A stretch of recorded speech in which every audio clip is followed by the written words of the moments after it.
Assalamualaikum warahmatullahi wabarakatuh.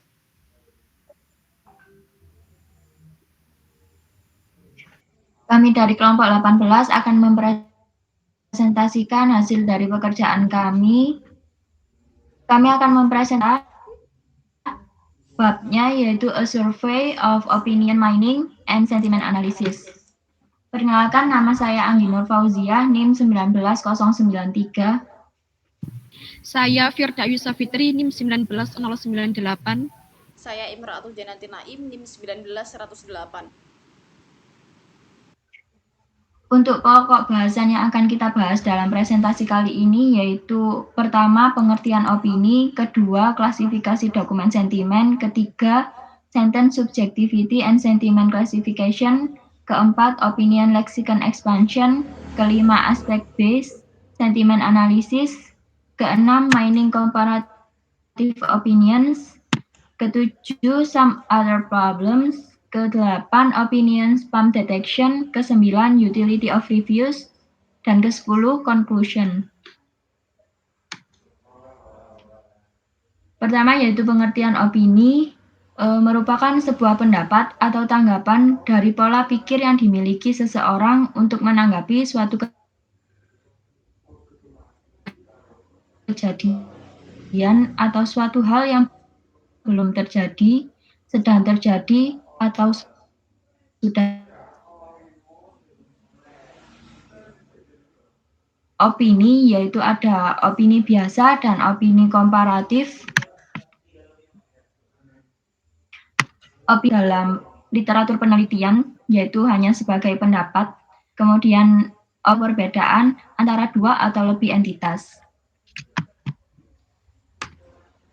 Kemudian klasifikasi dokumen sentimen yaitu klasifikasi dokumen sentimen opini biasanya terdapat pada ulasan produk ataupun seringkali ada di Twitter, media sosial, sebagai mengekspresikan opini atau sentimen positif atau negatif. Klasifikasi dokumen sentimen yaitu ada dua. Yang pertama yaitu supervised learning atau pembelajaran yang terawasi. Ini memiliki label pada klasifikasinya dengan kelas, negatif, positif, dan netral. Metode yang sering digunakan yaitu naive Bayes dan SVM atau support vector machine. Kemudian yang kedua ada unsupervised learning, yaitu pembelajaran yang tidak terawasi atau pembelajaran yang tidak memiliki label atau kelas. Ini biasanya menggunakan kata-kata opini yang diketahui untuk klasifikasi datanya. Metode yang biasa digunakan yaitu Cummins dan lain-lain. Kemudian sentence subjectivity yaitu klasifikasi subjektivitas adalah mengklasifikasikan suatu kalimat sebagai subjektif atau objektif. Kalimat subjektif dihasilkan juga tergolong dalam mengungkapkan opini positif atau negatif.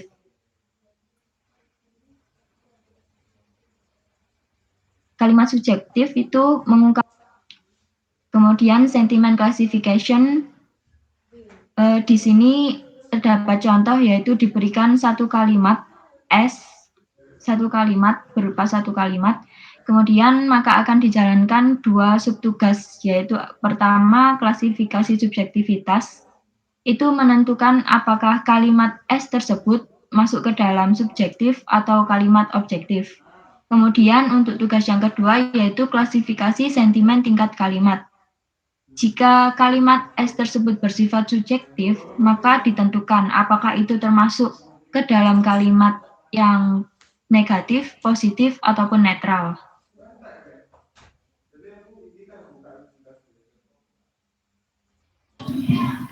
Selanjutnya, opinion lexicon expansio, yaitu kata-kata opini dikenal sebagai kata-kata yang mengandung opini dan sentimen. Kata-kata opini positif untuk mengekspresikan keadaan yang diinginkan, dan sebaliknya, yaitu kata-kata opini negatif mengekspresikan keadaan yang tidak diinginkan.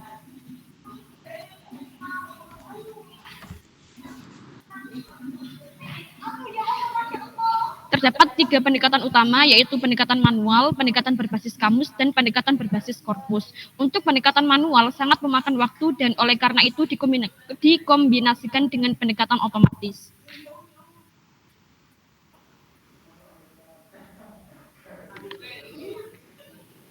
Pada pendekatan berbasis kamus, yaitu mengumpulkan sekumpulan kecil kata opini secara manual, dan ditambahkan ke setlist dan proses iterasi berhenti ketika tidak ditemukan kata-kata baru. Namun, terdapat kekurangan, yakni tidak dapat menemukan kata-kata opini dengan orientasi domain dan konteks tertentu yang cukup umum. Namun, pada pendekatan berbasis korpus dan konsistensi sentimen, yaitu mengandalkan sintaksis atau pola concurrence dan juga setlist untuk menemukan kata opini lain dalam korpus besar. Dan terdapat keunggulannya, yaitu dapat membantu menemukan kata-kata opini khusus domain dan konteks dan orientasinya menggunakan korpus domain.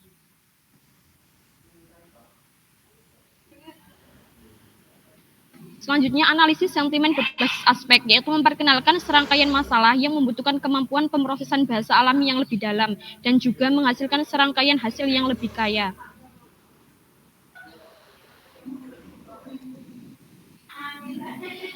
Selanjutnya, klasifikasi sentimen aspek. Terdapat 4 pendekatan, yaitu 1. Tandai kata dan frasa opini, yaitu menandai semua kata dan frasa opini di dalam kalimat. Setiap kata positif diberi skor +1 dan negatif diberi skor -1. Kedua, menangani pengalih opini. Pengalih opini merupakan kata dan frasa yang dapat menggeser atau mengubah orientasi opini. Handle but close berarti kebalikannya, yaitu sebuah kalimat yang mengandung tetapi ditangani dengan menerapkan aturan. Yang keempat, agregasi opini, yaitu menerapkan fungsi agregasi untuk menentukan orientasi akhir opini pada setiap aspek dalam kalimat. Aturan dasar opini. Ekspresi pendapat terbagi dalam 6 kategori berdasarkan karakteristiknya, yaitu 1. Kata atau frasa opini merupakan kategori yang paling umum digunakan. Selanjutnya, fakta yang diinginkan dan tidak diinginkan. Yang ketiga, tinggi, rendah, peningkatan dan penurunan kuantitas dari item potensial positif atau negatif. Yang keempat, penurunan dan peningkatan kuantitas item berpendirian. Dan serangkaian aturan ini mirip dengan aturan yang sebelumnya. Kelima, penyimpangan dari norma atau beberapa rentang nilai yang diinginkan. Dan yang keenam adalah memproduksi dan mengkonsumsi sumber daya dan limbah. Ekstraksi aspek, metode ini terdiri dari 2 langkah, yaitu pertama, menemukan kata benda dan frasa kata benda yang sering dan diidentifikasi oleh penanda pos. Frekuensi kemunculannya dihitung dan hanya frekuensi yang sering yang akan disimpan. Yang kedua adalah menemukan aspek yang jarang terjadi dengan memanfaatkan hubungan antara aspek dan kata-kata opini.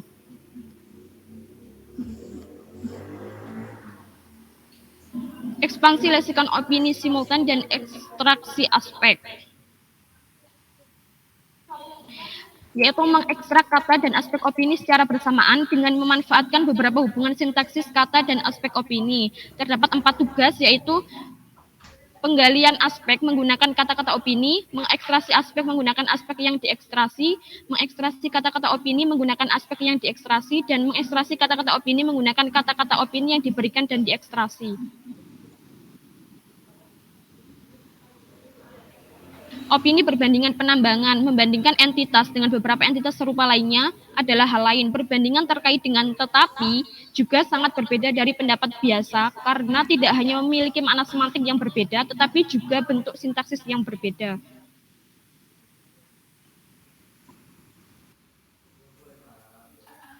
Terlepas dari komparatif dan superlatif standar, banyak kata atau frasa lain juga dapat digunakan untuk menyatakan perbandingan. Misalnya seperti prefer dan superior. Dalam kalimat contohnya adalah kualitas kamera X lebih unggul daripada kalimat Y, mengatakan bahwa kamera X lebih baik atau lebih disukai.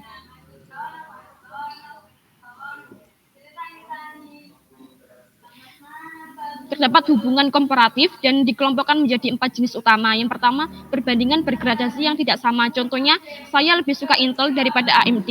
Yang kedua, perbandingan ekuatif. Contohnya adalah kinerja mobil X hampir sama dengan mobil Y. Dan yang ketiga, perbandingan superlatif. Contohnya, chip Intel adalah yang tercepat. Dan yang keempat, perbandingan yang tidak dapat dinilai. Contohnya, kok rasanya berbeda dari Pepsi.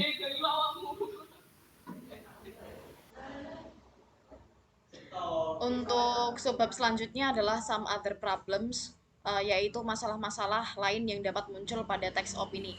Pertama, ada entitas pemegang opini dan ekstraksi waktu. Untuk yang kedua, ekspresi objektif yang menyiratkan sentimen. Ketiga, mengelompokkan ekspresi aspek yang menunjukkan aspek yang sama. Untuk yang keempat, memetakan ekspresi aspek implisit ke aspek. Kelima, resolusi koreferensi. Dan keenam, penambangan opini lintas bahasa. Untuk yang pertama, entitas pemegang opini dan ekstraksi waktu. Pada media sosial atau web, biasanya pemegang opini seringkali adalah penulis, posting, diskusi, blogger, atau pengulas. Sehingga identitasnya diketahui, karena biasanya di web itu terdapat orang yang menulisnya. Dan juga orang-orang yang berkomentar di sana pun terdapat username-nya, sehingga identitasnya diketahui. Dalam aplikasi penambangan opini yang umum, pengguna ingin menemukan opini tentang beberapa entitas yang bersaing. Persyaratan utamanya adalah entitas yang ditemukan harus dari jenis yang sama dengan entitas yang disediakan oleh pengguna. Misalnya, pengguna ingin mengetahui persaingan antara produk A dan produk B. Biasanya orang-orang itu membandingkan merek dan model, seperti model ponsel atau baju dan lain-lain. Untuk yang kedua, ekspresi objektif menyiratkan sentimen. Selain kalimat subjektif yang mengandung opini, beberapa kalimat objektif juga bisa mengandung opini. Contohnya pada produk kasur, dalam sebulan terbentuk lembah di tengah kasur.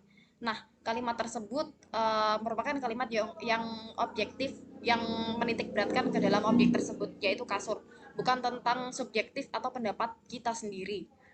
Kalau pendapat kita sendiri, misalnya langsung kasur tersebut jelek atau kurang bermanfaat. Nah, pada kalimat contoh yang tadi, yang dalam sebulan terbentuk lembah di tengah kasur, hal tersebut mengandung opini negatif secara tersirat, namun kalimat tersebut bersifat objektif. Selanjutnya, mengelompokkan ekspresi aspek yang menunjukkan aspek yang sama. Biasanya, orang menggunakan kata atau frasa yang berbeda untuk menggambarkan aspek yang sama. Metode yang digunakan untuk memberikan inisialisasi yang lebih baik yaitu: pertama, ekspresi aspek yang berbagai beberapa kata umum cenderung dimiliki oleh kelompok yang sama. Kedua, ekspresi aspek yang sinonim dalam kamus cenderung memiliki arti yang sama.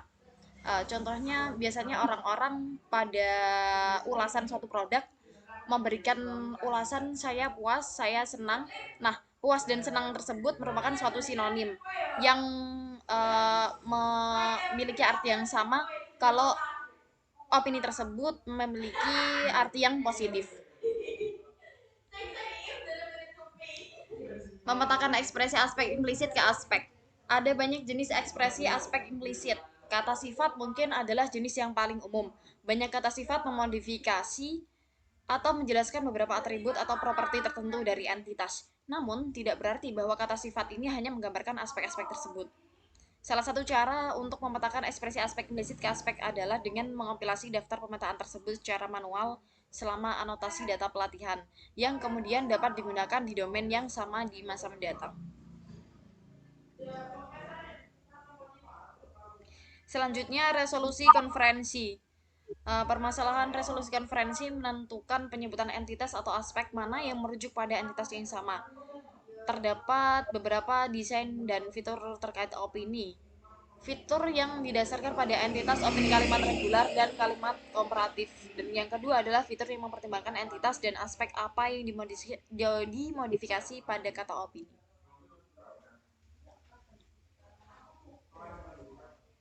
Next. Nah, selanjutnya adalah deteksi spam opini. Pendapat seseorang itu pada suatu objek dapat bermakna positif atau negatif. Pendapat tersebut dapat berpengaruh kepada suatu objek.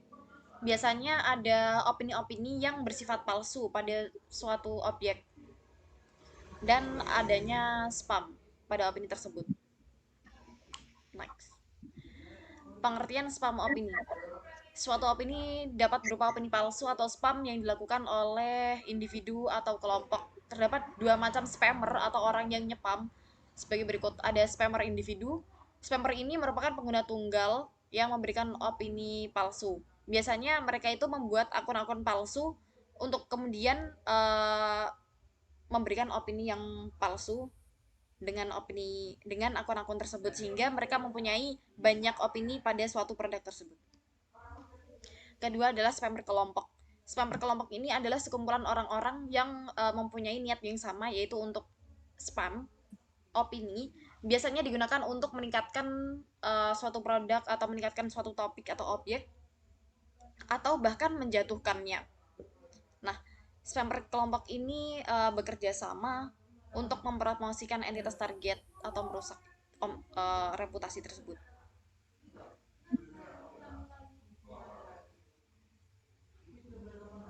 Next.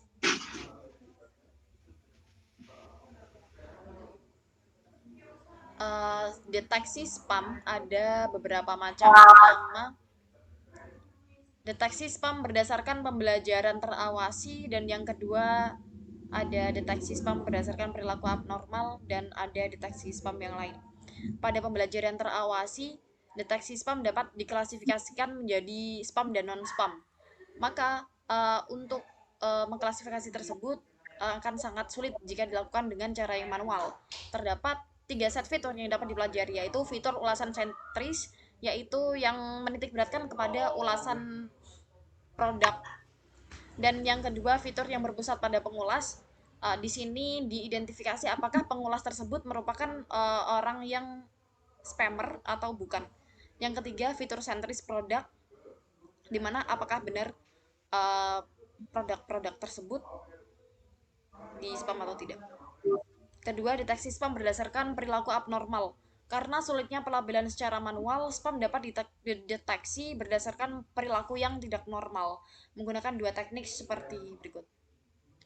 Ada identifikasi model perilaku reviewer yang tidak biasa berdasarkan pola review yang berbeda yang menyarankan spamming. Jadi di sini diidentifikasi apakah perilaku suatu reviewer tersebut memiliki ciri-ciri spam atau tidak. Yang kedua, identifikasi pola perilaku resensi yang tidak biasa melalui peraturan yang tidak terduga.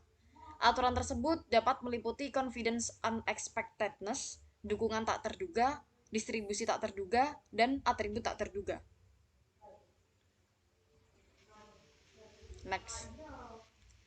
Selanjutnya ada deteksi spam group. Sebagaimana yang telah dijelaskan pada sebelumnya, macam-macam spammer itu ada spammer yang kelompok. Nah, spam group dapat diidentifikasi dengan suatu metode yang menggunakan 2 langkah, yaitu penambangan pola yang sering. Dengan cara mengekstrak data ulasan untuk menghasilkan suatu set transaksi, dari data tersebut dapat diketahui pola yang memberikan suatu kandidat grup yang mungkin melakukan spam bersama. Jadi biasanya kalau spammer itu memiliki pola antara satu ulasan dengan ulasan tersebut itu ada kesamaan. Untuk yang kedua, peringkat grup berdasarkan sekumpulan indikator spam group. Grup yang ditemukan pada langkah 1 tidak semua merupakan grup spammer. Jadi belum tentu grup-grup itu merupakan dari spammer. Oleh karena itu digunakan langkah-langkah indikator untuk menangkap berbagai jenis perilaku kelompok yang tidak biasa. Seperti menulis ulasan bersama dalam waktu singkat, menulis ulasan setelah peluncuran produk, kesamaan konten, penyimpangan peringkat, dan lain-lain. Karena untuk menulis suatu opini yang banyak pada saat produk itu baru diluncurkan itu sangat tidak mungkin. Oleh karena itu dapat dideteksi sebagai spammer group. Selanjutnya,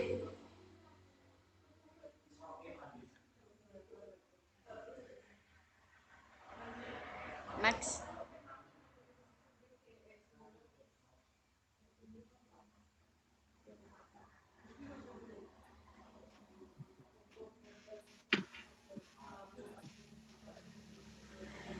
Nah, selanjutnya adalah utilitas ulasan. Penentuan kegunaan pada setiap ulasan berpengaruh terhadap pemberian perangkat ulasan berdasarkan utilitas dan kualitas, dengan ulasan yang paling berguna terlebih dahulu. Biasanya untuk mengetahui ulasan dapat dilakukan dengan pemberian umpan balik pengguna. Nah, untuk suatu produk biasanya setelah menerima produk, kalau di e-commerce kita ada komentar untuk produk tersebut. Di situ pengguna diberikan kesempatan untuk memberikan ulasan dengan memberikan bintang atau memberikan komentar-komentar terhadap produk tersebut atau bisa juga dengan menyertakan bukti seperti foto dan juga video. Hasil umpan balik tersebut dikumpulkan dan ditampilkan menjadi ulasan. Ulasan yang tidak membantu atau berkualitas rendah belum tentu juga merupakan ulasan palsu atau spam.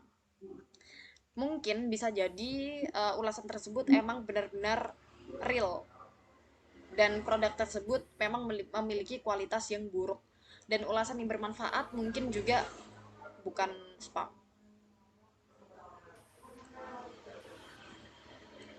Terima kasih, sekian presentasi dari kelompok kami. Apabila ada kesalahan, kami mohon maaf yang sebesar-besarnya. Wassalamualaikum warahmatullahi wabarakatuh.